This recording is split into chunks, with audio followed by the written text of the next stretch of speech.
പിതാവേ, കുടുംബത്തിൻ നാഥനാം പുണ്യവാനേ, അമ്മയ്ക്കും ഈശോയ്ക്കും തണലായ താതാ, നിത്യവും ഞങ്ങൾക്ക് തുണയാകണേ.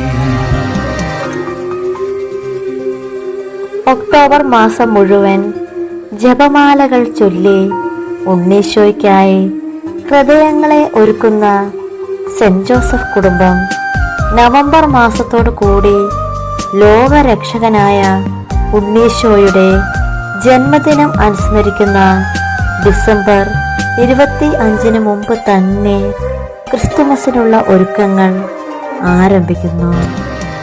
സകല വിശുദ്ധരുടെയും മാധ്യസ്ഥം യാചിച്ച് പൂർവികരെ അനുസ്മരിച്ചുകൊണ്ട് തങ്ങളുടെ ജീവകാരുണ്യ പ്രവർത്തനങ്ങൾ വഴിയും 25 നോമ്പ് ആചരിച്ചും ശുദ്ധീകരണ സ്ഥലത്തെ ആത്മാക്കളെ സ്വർഗത്തിലേക്ക് എത്തിച്ച് ഉണ്ണീശോയ്ക്ക് സമ്മാനങ്ങളായി നൽകുന്നു.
ഏറ്റവും സ്നേഹം നിറഞ്ഞവരെ, നമ്മളിന്ന് ഈശോയുടെ നാമത്തിൽ എല്ലാവരും ഒരുമിച്ച് കൂടിയിരിക്കുകയാണ്.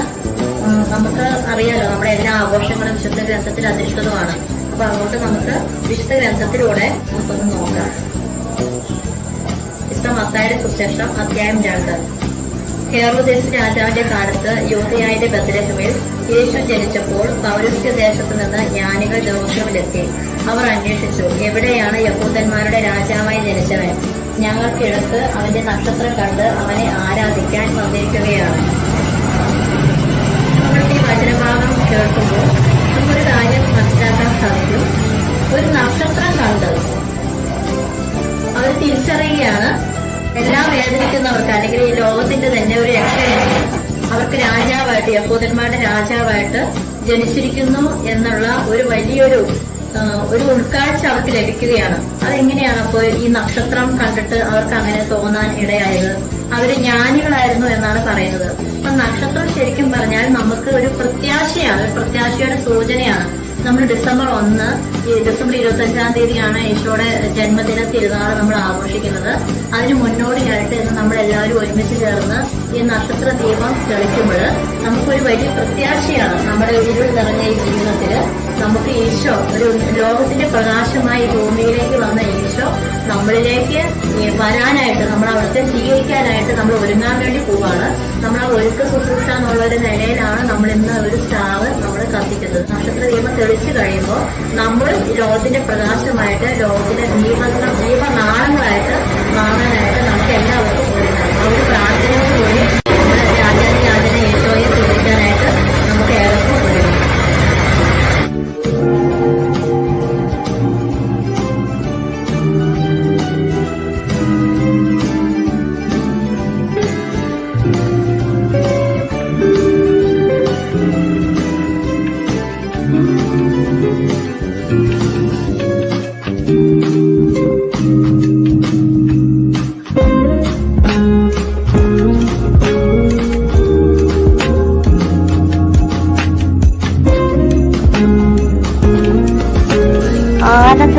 മഹോത്സവമാണ് ദൈവമാതാവായ പരിശുദ്ധ മറിയത്തിന്റെ അമലോത്ഭവ തിരുനാൾ.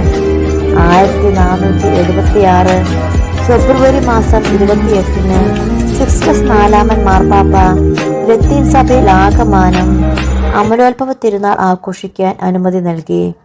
1854 ഡിസംബർ 8-നാണ് 9-ാം പിയൂസ് മാർപ്പാപ്പ പരിശുദ്ധ അമ്മയുടെ അമലോത്ഭവം ശ്രദ്ധേയമായ പ്രഖ്യാപനം വഴി വിശ്വാസ സത്യമായി വിളംബരം ചെയ്തത്.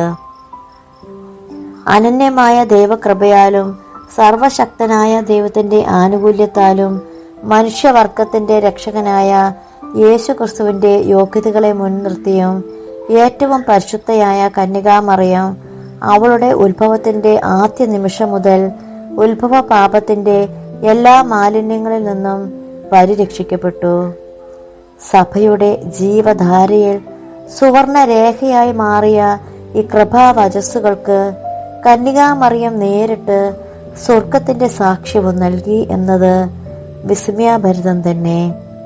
വിശ്വാസ പ്രഖ്യാപനത്തിന് കേവലം 4 വർഷശേഷം 1858 മാർച്ച് 25-ന് ലൂർദിൽ വിശുദ്ധ ബർണദീതായ്ക്ക് പ്രത്യക്ഷപ്പെട്ട് പരിശുദ്ധ അമ്മ പറഞ്ഞു, ഞാൻ അമലോത്ഭവയാണ്.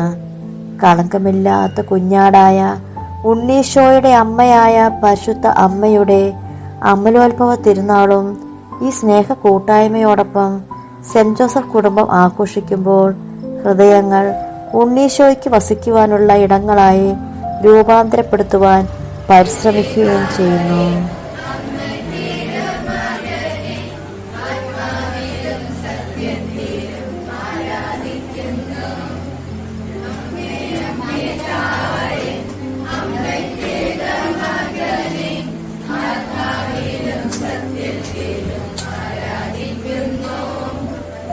you.